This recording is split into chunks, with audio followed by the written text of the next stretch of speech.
né, que a gente chama de horizontalização alimentar, né? Então, perdão, tem a janela alimentar, fracionamento alimentar e a horizontalização alimentar. Quando você junta o que é o fracionamento alimentar mais a horizontalização alimentar, a gente dá um exemplo muito legal para o nosso paciente, né? Então, a gente pega uma garrafa PET de refrigerante, 2,5 litros.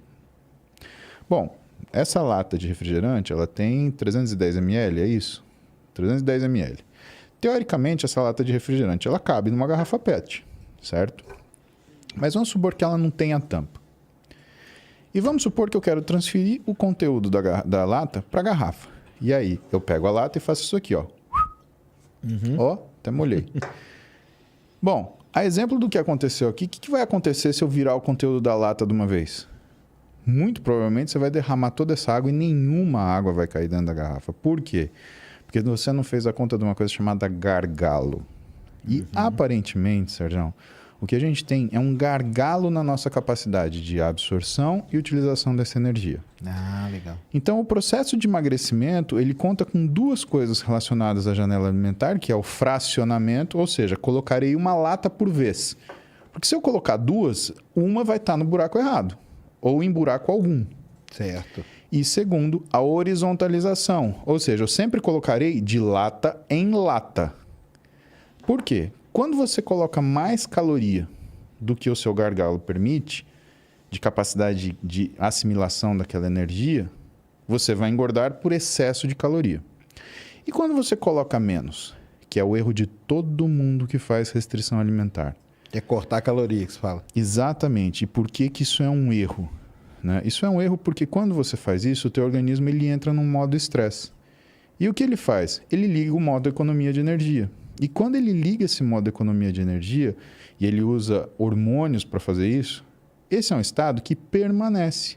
Logo, duas coisas acontecem. Ele diminui a velocidade de queima de gordura, começa a fazer uma coisa que a gente chama de produção endógena de glicose, ou seja, o fígado começa a liberar glicemia na circulação, só que não é uma coisa controlada e devagar, é um burst. Puff. Isso provoca um aumento de resistência à insulina, que é o hormônio que coloca a energia dentro da célula. E quando isso acontece, você diminui o influxo de energia para dentro da célula muscular e aumenta o influxo de energia para dentro da gordura. Porque para a célula muscular, você depende do transporte de insulina transmembrana para puxar a glicose para dentro dela, só que no adipócito, na célula de gordura, você depende de uma enzima chamada lipase lipoproteica. E que quando a insulina está alta, ela é ativada e ela capta toda essa energia rapidamente. O que acontece então? Existe uma transferência entre a energia do músculo para a energia da gordura. Por quê? Sem insulina no músculo, Sérgio, aquele músculo ele tende a fazer proteólise e se deteriorar.